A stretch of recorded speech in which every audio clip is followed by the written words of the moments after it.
Last week, I challenged you to be willing to recognize how your survival patterns of thinking were limiting you.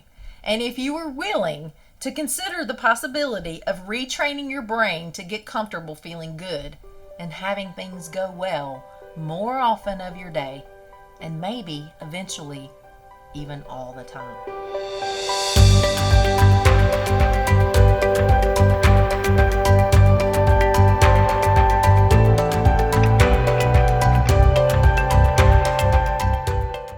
You may have initially been excited about thinking that would be incredible. That would be an awesome feeling. Oh, wow, what if that could happen?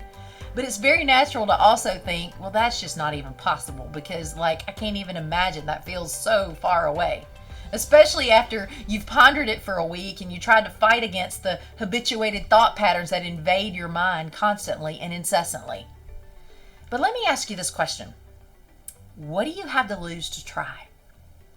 I know the power of disciplining and retraining your thoughts to align with peace and joy and abundance and success and all the things that are already ours that we just don't even begin to know how we're settling for less. But I lived in mental torment for years before recognizing the power of disciplining my thoughts. And I intentionally practiced retraining my brain to tolerate feeling good for more of the day, like a workout. It's just like training any muscle in your body. Training your muscles, you're training your brain to feel more of the day, feel good more of the day until that becomes your new normal and your new comfortable. I got to a point where I was tired enough of making myself feel bad with my own thinking. And fear and guilt and shame and scarcity, most of that is really all imagined anyway. And it's protection. It's for survival. But we're being bullied and robbed by those negative thoughts that create negative emotions, and we can't even begin to see it.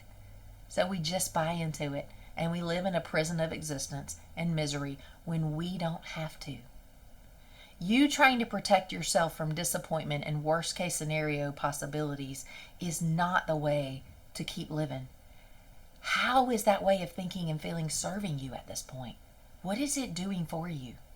Because if you're honest with yourself, really, it keeps you familiar and comfortable, but living in fear and unhappiness and negativity. So you draw more negativity to you, and things go in your life exactly how you think they will. It's a self-fulfilling prophecy.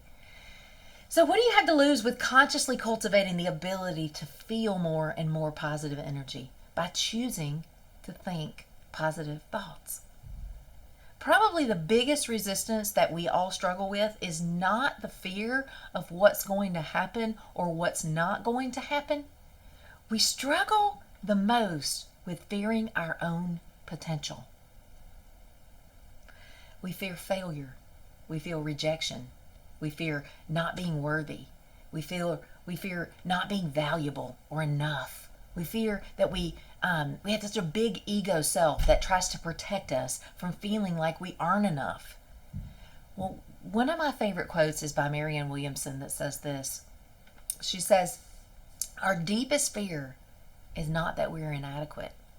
Our deepest fear is that we're powerful beyond measure.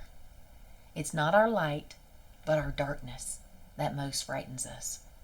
We ask ourselves, who am I to be brilliant, gorgeous, talented, fabulous, or whatever you ask yourself? Actually, who are you not to be? You are a child of God, and your playing small does not serve the world. There's nothing enlightened about shrinking so that other people won't feel insecure around you. We are all meant to shine as children do. We were born to make manifest the glory of God that is within us. It's not just in some of us, it's in every one of us.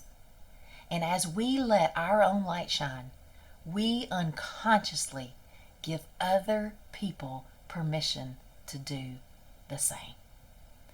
And as we're liberated from our own fear, our presence automatically liberates others. So when we're free, we liberate others to be free. And if we will recognize our true identity as beloved children of God and own our greatness within, then make a commitment to inhabit our full potential, we can starve and weaken our ego. If you're honest, your ego is not serving you at all at this point. It's keeping you playing small. But your protector self won't go quietly. You don't need it anymore. It will envelop you with fear and try to terrorize you with assaults of what's going to happen if you unlock and unleash your full potential.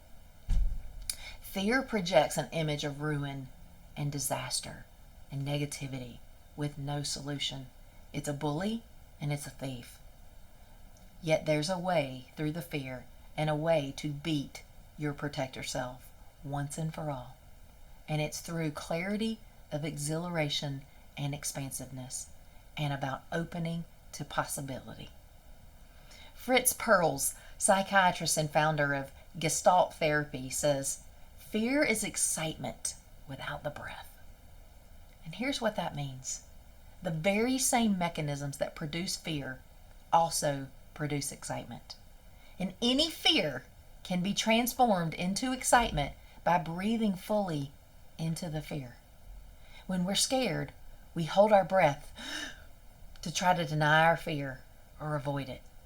But the less breath you feed fear, the bigger it gets.